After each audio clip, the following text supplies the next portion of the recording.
Bir alimin maraqlıdır, ölüm anında soruşurlar ki, özünüzü necə hiss edirsiniz, mərifət sahibi idi.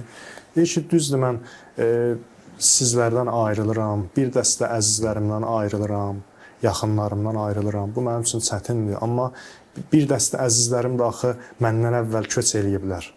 Onlar da məni gözləyirlər. Mən gedirəm onlarla görüşməyə, onları görəcəm orada, dostlarımı görəcəm, alim dostlarımı görəcəm orada.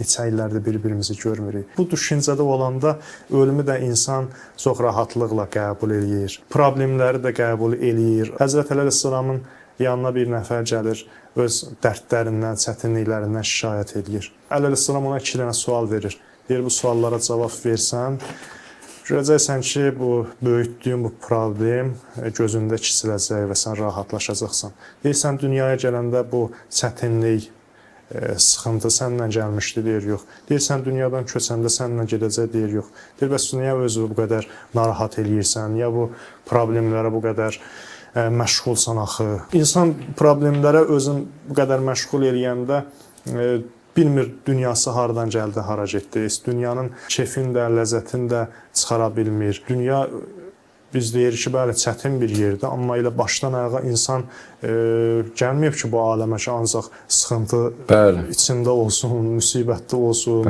hər bir şey böyütsün, özü üçün dağ boyda bir problem eləsin. Belə deyil. Dünya özü keçici bir yerdirsə, onun sıxıntıları da, problemləri də hər birisi keçicidir.